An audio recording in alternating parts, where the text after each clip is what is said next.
Friends, welcome back to our channel maths and science trick and toys. આજના વિડીયોમાં આપણે જોઈશું પૂર્ણાંક સંખ્યાઓના બાદબાકીનો ક્રમનો ગુણધર્મ, જે માટે આપણે એક પ્રવૃત્તિ કરીશું અને પ્રવૃત્તિ દ્વારા આપણે ગુણધર્મની સમજ મેળવીશું. સૌપ્રથમ જોઈશું પૂર્ણ સંખ્યાઓ. પૂર્ણ સંખ્યાની શરૂઆત શૂન્યથી થાય છે. 0, 1, 2, 3. આમ જે શૂન્ય અને તમામ પ્રાકૃતિક સંખ્યાનો સમાવેશ પૂર્ણ સંખ્યામાં થાય છે. તો પૂર્ણ સંખ્યાના માટે આપણે બાદબાકીનો ગુણધર્મ જોઈએ એ પહેલાં અગાઉના વિડીયોમાં આપણે પૂર્ણ સંખ્યાઓના સરવાળાના ક્રમનો ગુણધર્મ જોયો. હવે આ જે વિડીયો છે એની લિંક તમને ડિસ્ક્રિપ્શન બોક્સમાંથી મળી રહેશે. હવે આપણે સૌપ્રથમ એ માટે એક રકમ લઈશું. 5 - 2. તો અહીં આપણે એક ડાળી છે, ડાળી ઉપર આપણે સૌપ્રથમ 5 પક્ષીઓ ગોઠવીશું.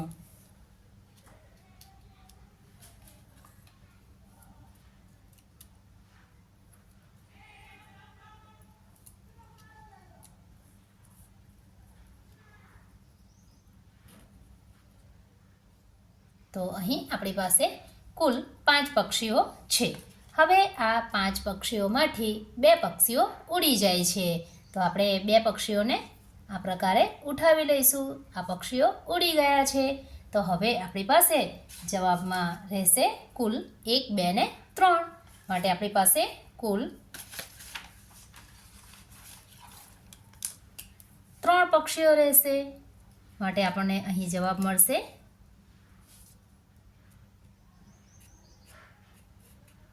3. તો 5 - 2 = 3. હવે બીજું એક ઉદાહરણ લઈએ. અહીં આપણે સંખ્યા જે છે એનો ક્રમ બદલીશું.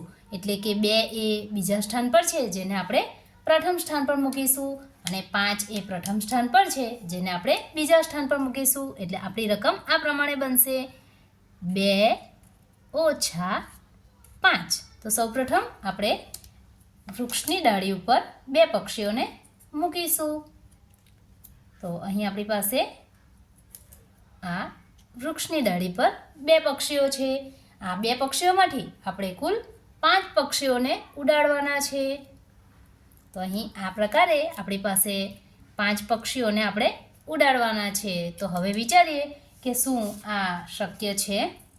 ના, આ શક્ય નથી. તો આ જે પ્રશ્ન છે એનો જવાબ આપણે મેળવી શકતા નથી.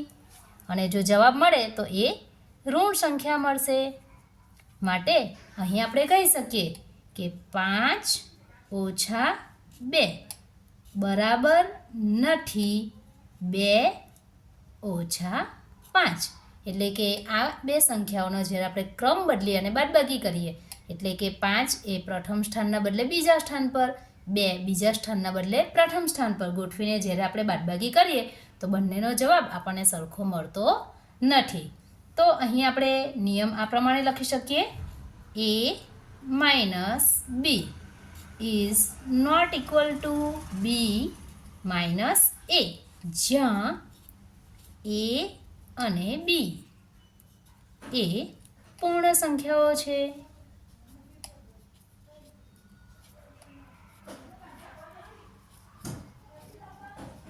માટે આપણે કહી શકીએ કે પૂર્ણ સંખ્યાઓનો જે ગુણધર્મ છે બાદબાકી માટે જળવાતો નથી.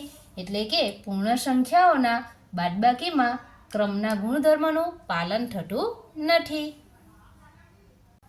હવે આ જ ગુણધર્મ આપણે વધુ એક ઉદાહરણ દ્વારા સમજીએ. આપણી પાસે સંખ્યા છે 3 - 1.